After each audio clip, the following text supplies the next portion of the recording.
The Toontown world. Is there a possibility a cartoon world exists in an alternate reality, inhabited by entities that resemble colorful, chaotic cartoon characters? Many people might think that I have reached the peak of insanity to even entertain such a bizarre idea. This is often why reality tends to outsmart fiction. The human imagination struggles to come to terms with its bizarreness. The existence of a Toontown world parallel to our world sounds like something you would see in fictional movies such as Cool World, Who Framed Roger Rabbit, Space Jam, and Looney Tunes back in action.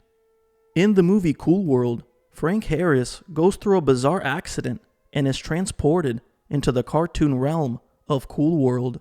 In this realm, he remains the only human among various animated cartoon characters for years. Eventually, artist Jack Deebs also enters Cool World and sets his lustful sights on his own creation, a blonde bombshell named Holly Wood. However, excess intermingling between cartoons and humans is said to lead to dire consequences, a risk Jack seems ready to take. There's a very interesting scene in the movie Cool World where the blonde beauty Holly transforms into a jester clown-like entity. As I've mentioned numerous times, I have read and heard numerous testimonies of people who have taken powerful, mind-altering psychedelics such as DMT. The most common experience I would always hear from people that have messed with psychedelics is that they would be transported to another alternate reality known as hyperspace.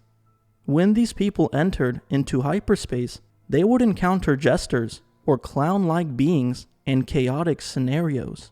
But there is another strange place within hyperspace known as the Toontown world, a dimension that looks like a cartoon filled with wacky, chaotic cartoon entities. I'm going to read testimonies of people who have unfortunately been to this terrifying, surreal world. I had a strange breakthrough experience and need to ask if anyone else has had visuals like cartoons.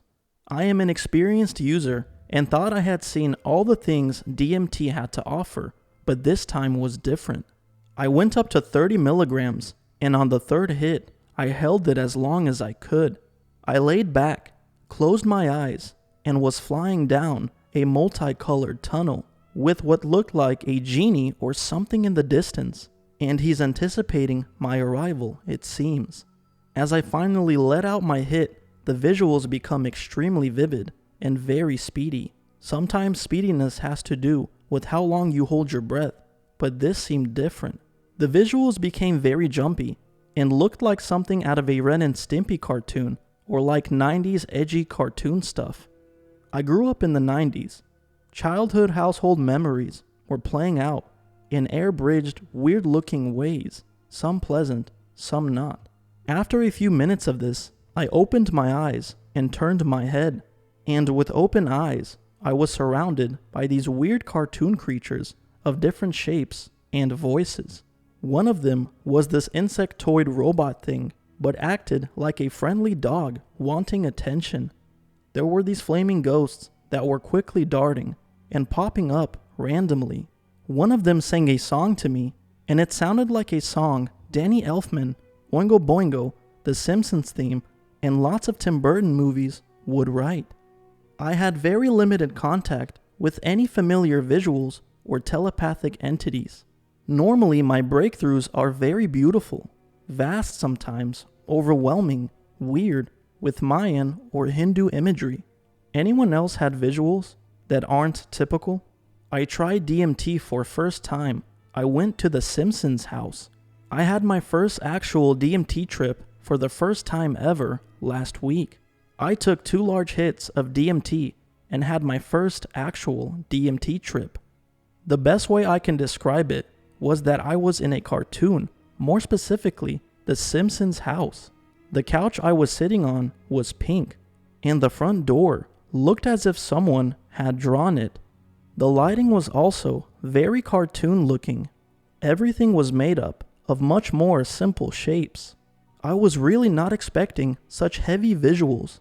I looked at my buddy who gave me the DMT. He looked completely red and like a comic book character. I would say that I did not break through, and I was offered to try it again, but I had seen enough that day. And now that I've discussed the Toontown world, I want to talk about 3 strange criminal cases involving people being inspired by cartoons to murder. The first case involves a woman by the name of Justine Johnson. According to the police report, she allegedly told investigators that a drug-induced hallucination of SpongeBob SquarePants on her television had commanded her to fatally stab her 3-year-old daughter.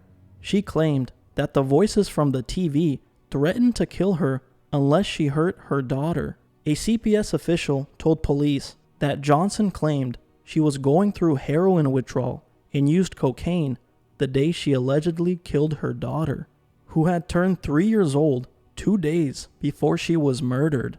Johnson told CPS that she blacked out and did not remember hurting her daughter. She was sentenced to life in prison without parole. The second case involves a young man by the name of Brandon Hole, the My Little Pony mass killer. Brandon Hole was the gunman who killed 8 at a FedEx facility in Indianapolis. After this horrifying incident, investigators continued to seek for a motive in the massacre. He was obsessed with the children's cartoon, My Little Pony, Friendship is Magic.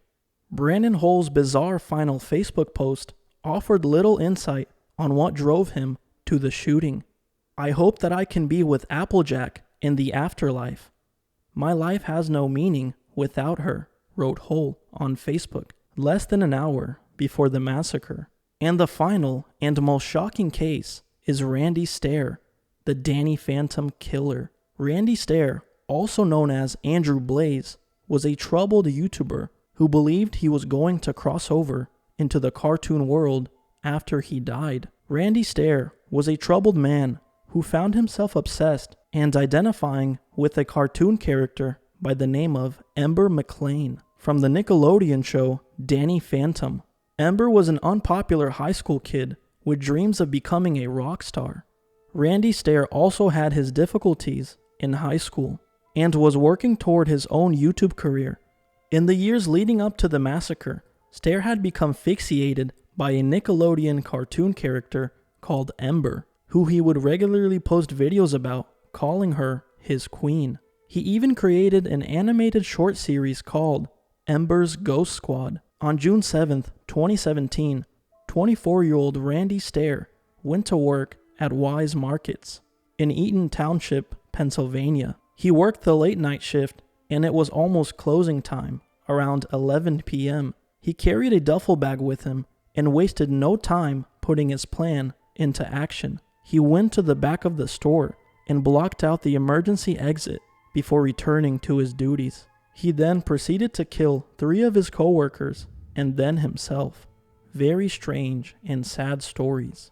As the old saying goes, fact is way stranger than fiction.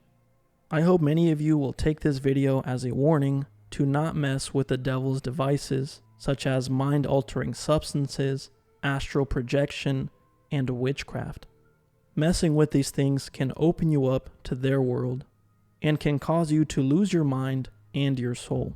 So please take the creator's warnings very serious when it comes to messing with these demonic devices.